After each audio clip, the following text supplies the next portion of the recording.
Mes frères et mes sœurs, aujourd'hui,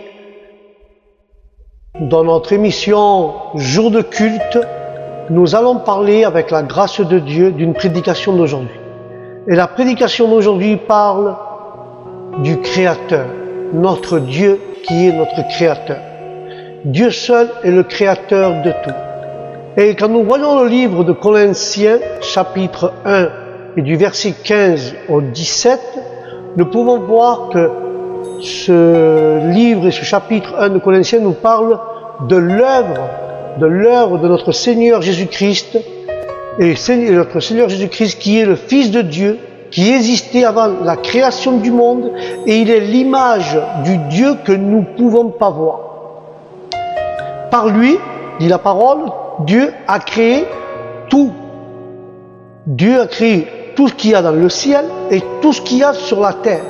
Ce qui est invisible et ce qui ne peut pas être vu, ainsi que les esprits puissants qui ont domination et autorité.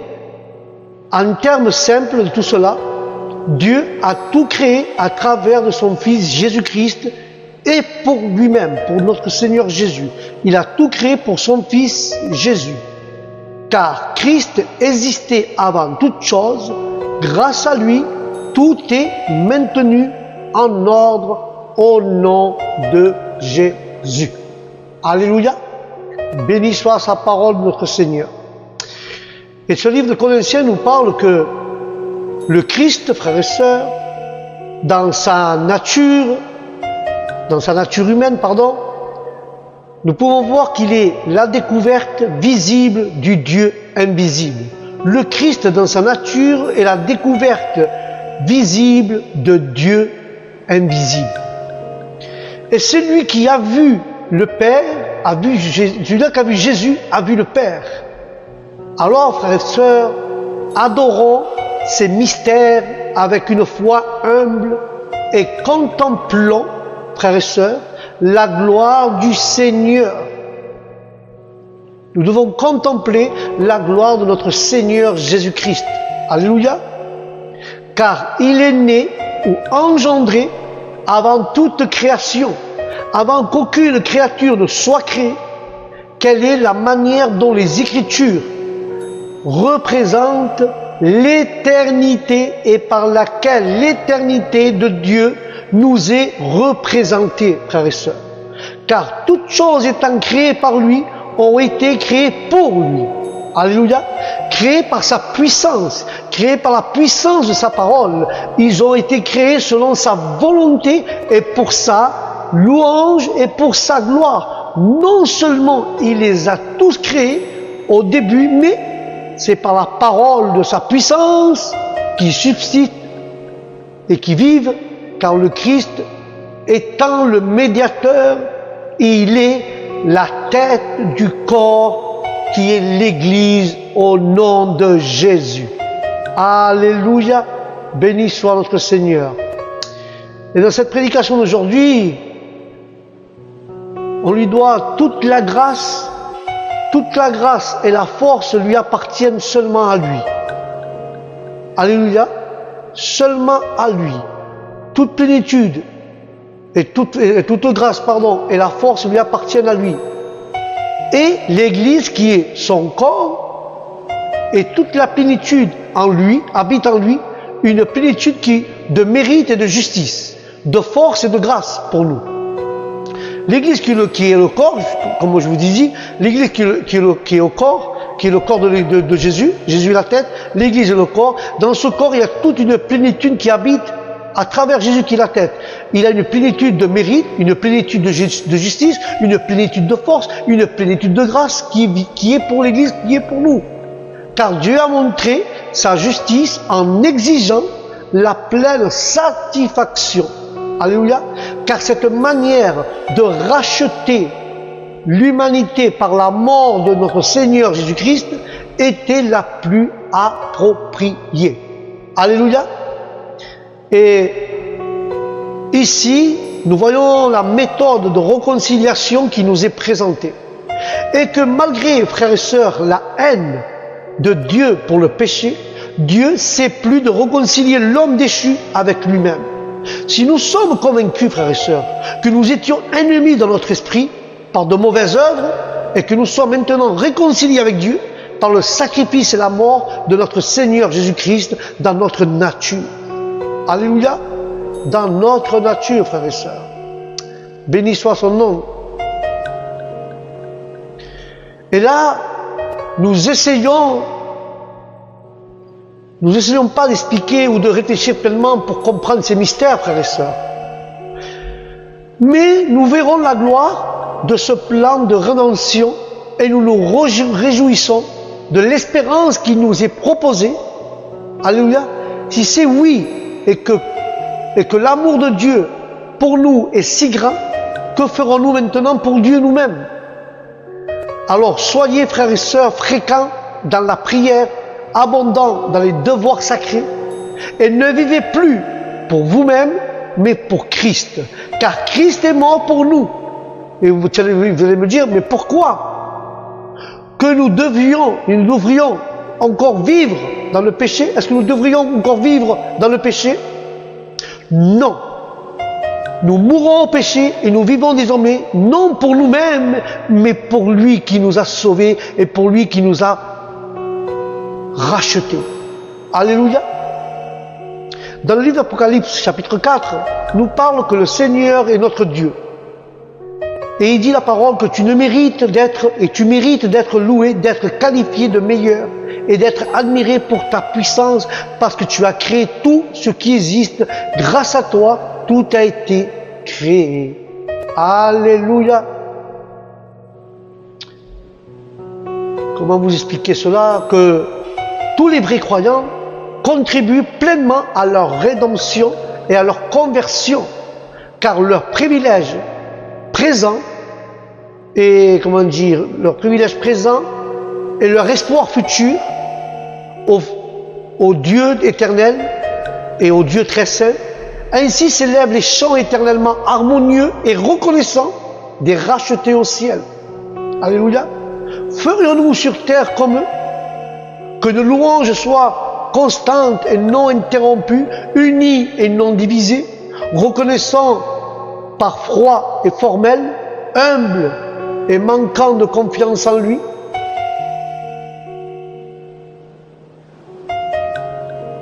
Car la parole, frères et sœurs, la parole est lumière, la parole est vie.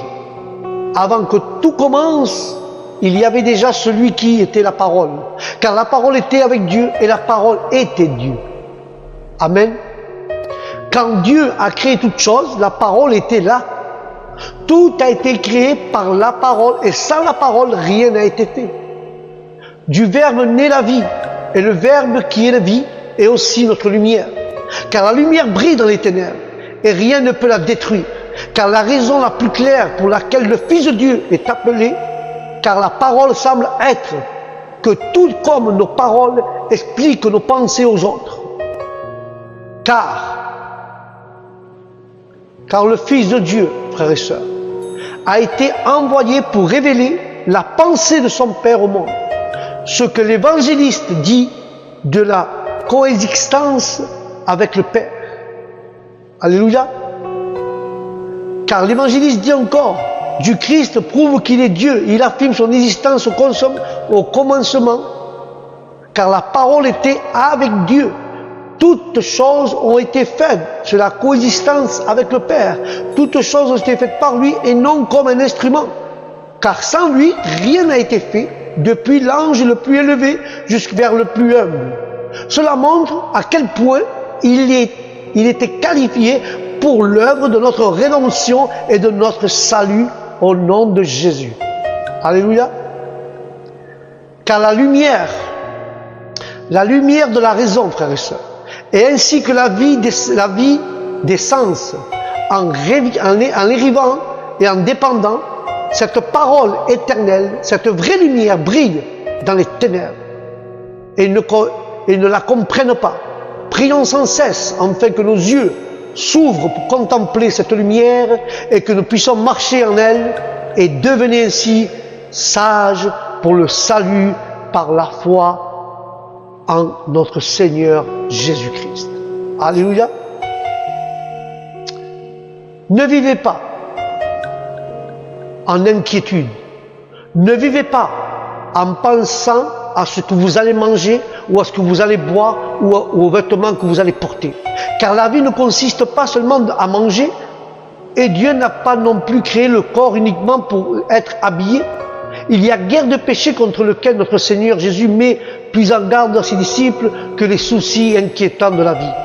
Car les soucis inquiétants qui détournent l'attention et se méfient des choses de cette vie, cela piège souvent les pauvres, autant que l'amour et la richesse piègent les riches.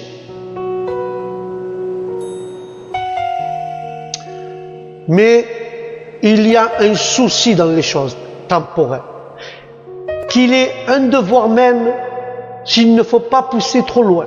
Ces soucis juridiques, ne pensez pas à votre vie, pas sur sa durée, mais renvoyez-le à Dieu pour qu'il allonge ou raccourcisse à sa guise. Car notre temps est entre nos mains. Et si nous donnons la vie à Dieu, nous mettons notre vie entre de bonnes mains que c'est Jésus. Il ne s'agit pas du confort de cette vie, mais que Dieu lui rende amer ou doux à sa guise. Dieu a promis de la nourriture et des vêtements, et nous pouvons donc nous y attendre. Ne pensez pas à demain ou au temps à venir. Ne vous inquiétez pas de l'avenir, de la façon dont vous vivez l'année prochaine, ni au moment où vous serez vieux, ni à ce que vous laisserez derrière vous. Car tous comme nous ne devrions pas nous vanter de demain, car nous ne devrions pas nous non plus nous inquiéter du lendemain. Alléluia. Nous ne devons pas nous inquiéter des événements, car Dieu nous a donné la vie et il nous a donné un corps. Et que ne peut-il pas faire pour nous qui a fait cela. Nous prenons soin de notre âme et de l'éternité, qui sont plus que le corps et sa vie. Nous pouvons laisser Dieu nous fournir de la nourriture et des vêtements qui sont moindres, améliorer cela comme un encouragement à faire confiance à Dieu. Nous devons accepter notre statut mondain, tout comme notre stature. Alléluia. Nous ne pouvons pas modifier les dispositions de la providence. Nous devons donc nous y soumettre et nous résigner, car la considération par nos âmes est le meilleur remède de la considération pour le monde. Cherchez d'abord le royaume de Dieu et faites de la religion votre affaire. Ne dites pas que c'est ainsi qu'on meurt de faim. Non. Non, je ne suis pas d'accord. Car c'est le moyen d'être bien pourvu, même dans ce monde.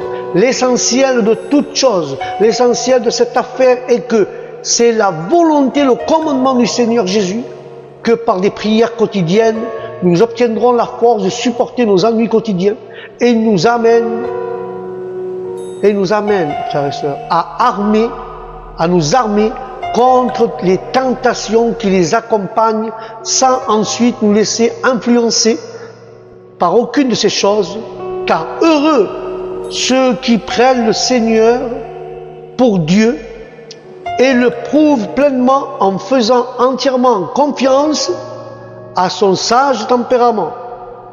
Laisse ton esprit nous convaincre de péché faute de disposition.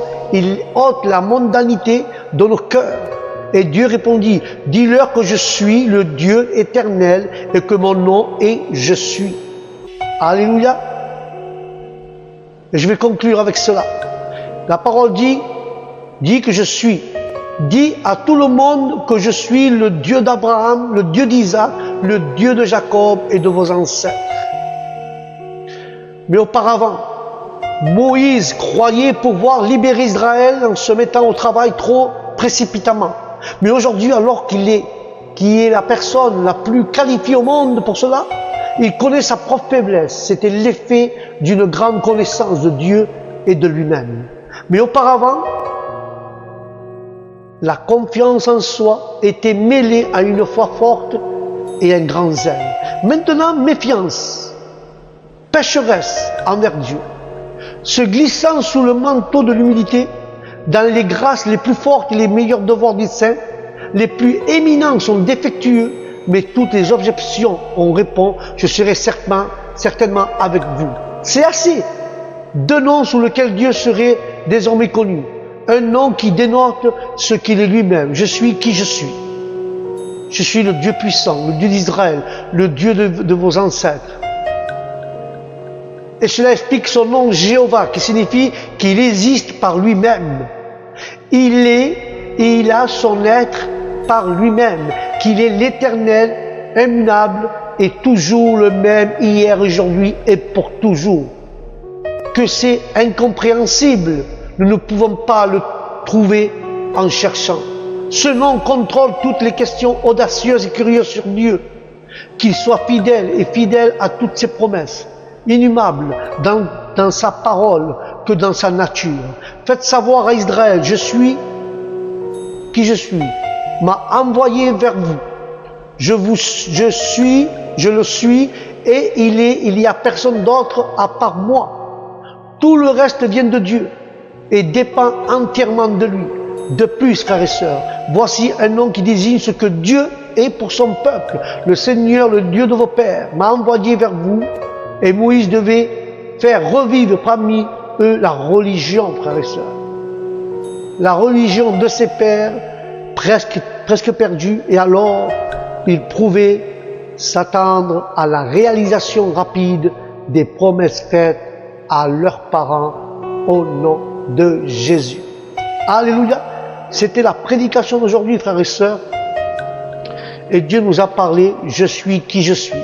Je suis celui-là qui te console. Je suis celui-là qui est avec toi dans les jours de ta détresse. Je suis celui-là qui te relève. Je suis celui-là qui t'abandonne jamais. Je suis celui-là qui suit tes larmes. Je suis celui-là qui te promet et qui te donne. Je suis celui-là qui te fortifie. Je suis celui-là qui te refuge. Je suis celui-là qui te fortifie. Je suis celui-là qui te restaure. Je suis celui-là qui guérit tes blessures. Il est le tout. Il est l'amour. Il est ton ami. Il est ton Père. Il est ton Dieu. Il est ton Sauveur. Alléluia. Voilà. Fais confiance en Dieu, car il est ton Créateur. Mets ta vie entre les mains de Dieu. Elles seront dans de bonnes mains.